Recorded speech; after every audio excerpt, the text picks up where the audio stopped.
Mesdames, Messieurs, bonjour et bienvenue sur notre chaîne YouTube.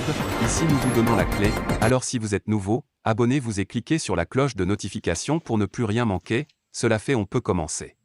Russie. Poutine, le niveau de vie de l'Occident est basé sur la souffrance et le pillage de l'Afrique. C'est sur la souffrance et le pillage des pays africains que l'Occident a pu construire son niveau de vie actuel, a estimé le président russe. Mais l'Europe, qui tente actuellement de faire s'effondrer la Russie, n'est plus le centre de l'univers. L'Occident a réussi à obtenir son niveau de vie actuel en pillant les peuples africains, a déclaré le président russe ce 4 novembre. Les chercheurs européens ne le cachent pas. Ils disent directement que le bien-être est construit dans une grande partie sur le malheur et les souffrances des peuples africains, a-t-il noté, citant le pillage et le commerce d'esclaves. Cette déclaration a été faite en réponse à une proposition d'historiens russes de mettre l'accent sur la popularisation de l'histoire des pays africains et asiatiques dans les écoles. Vladimir Poutine a soutenu cette initiative et ordonné d'élaborer un programme pour le prochain sommet Russie-Afrique prévu en 2023. C'est une partie importante de l'histoire et il est impossible de fermer les yeux sur cela. De même que nous n'avons jamais fermé les yeux et ne le ferons jamais quant aux nazis et leurs actes dans le monde entier et dans notre pays. D'après lui, ce programme devra se focaliser sur l'histoire du colonialisme et ses conséquences ainsi que sur la formation de l'esprit impérialiste.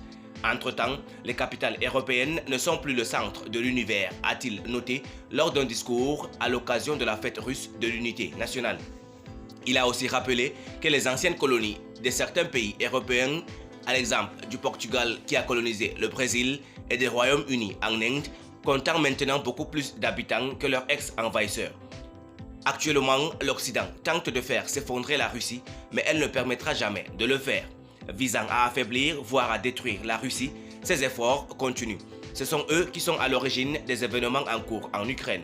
Nous ne le permettrons jamais. Nous allons défendre notre patrie comme nos aïeux héroïques. Le président russe a indiqué que c'est notamment par l'invasion, la livraison continue d'armes à l'Ukraine et par la participation des mercenaires que les pays occidentaux font avancer sans pitié leurs objectifs géopolitiques à leurs dépens qui n'ont rien à voir avec les intérêts du peuple ukrainien. C'est l'Ukraine et le peuple ukrainien qui sont les premières principales victimes du gonflement délibéré de la haine envers les Russes et la Russie, conclut-il. Cependant, tout est exactement le contraire en Russie qui a toujours traité le peuple ukrainien avec respect et chaleur. C'était et c'est ainsi malgré la confrontation tragique d'aujourd'hui, conditionnée par la prolifération des nazis dans ces pays et l'élargissement de l'OTAN. Merci pour votre aimable attention. Si vous êtes nouveau, n'oubliez pas de cliquer sur la cloche de notification et de vous abonner à la chaîne. Merci, à très bientôt pour une nouvelle vidéo.